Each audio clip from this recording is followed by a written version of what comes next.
For the last 4 years, Kamilla, Sara, and Kate have been preparing for college. These three girls, like thousands of other high school seniors, began applying for college.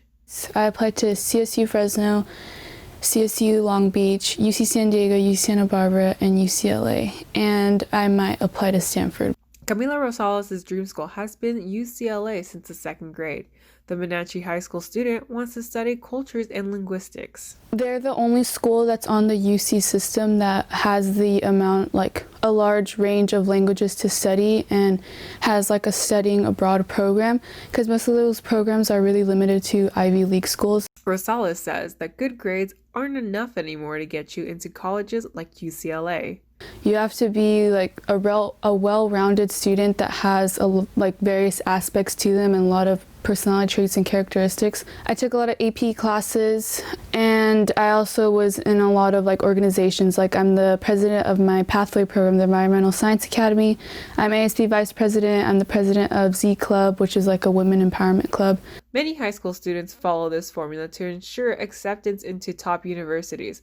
However, students like Kate Lizardo took a different path. Well, I haven't applied to any colleges in the States because I'm going to college in the Philippines, and I'm going to a private school called CLDHEI. Since the beginning of her freshman year, Lizardo has planned to go to the Central Luzon Doctors Hospital Educational Institution. Well, you apply and you have to take a placement test. But about the extracurriculars, I'm not entirely positive, but by what my dad says, he makes it seem like they don't really look at all that stuff. I think as long as you are graduated student, then you're good. Lizardo still immersed herself in high school life and joined many clubs in her 4 years at Monache. I'm in choir, band, ASB, CSF, Pivot, hip hop club, but I'm president of CSF, choir, and hip hop club.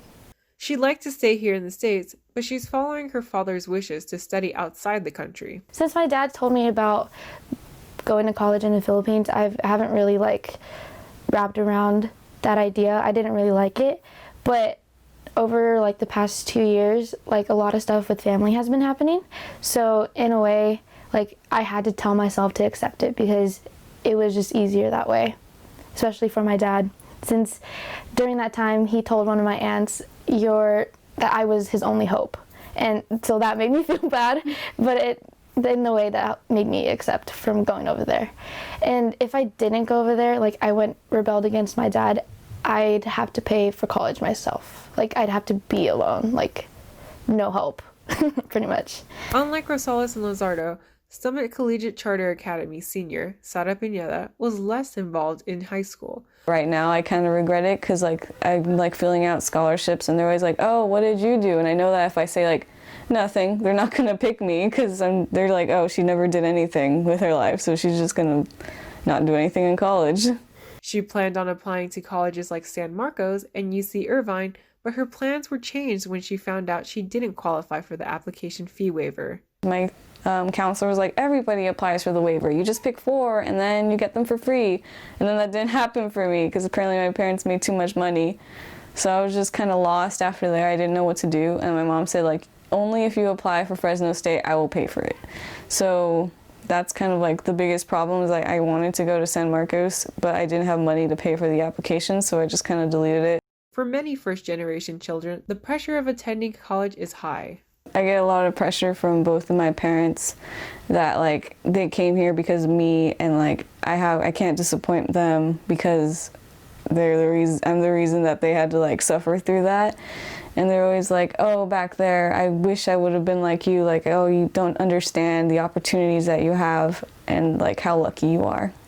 Now that graduation is around the corner, these students can now reflect on whether or not the American education system has allowed them to succeed. And it feels everything I did, it's almost it's never going to be enough. And even just the whole application itself, no matter how many questions they ask, no matter how many prompts they make you answer, they're never going to be able to get a real whole picture of who you are as a person and as a student. College application system really disappointed me. They always say you can, college applications, especially for a smart kid like you, it's going to be so easy, you're going to get so many scholarships, and then that doesn't happen. 3 different journeys, filled with obstacles, but also filled with immense hope and excitement for the future that lies ahead of them after high school. I would also tell future Kate that no matter what happens, you're gonna get through it. No matter like if it's problems or how tough it is over there, it should be fine since medical field is tough, especially with the sleepless nights. So I hope your health is good. Isabella Rosales, Fresno State Focus.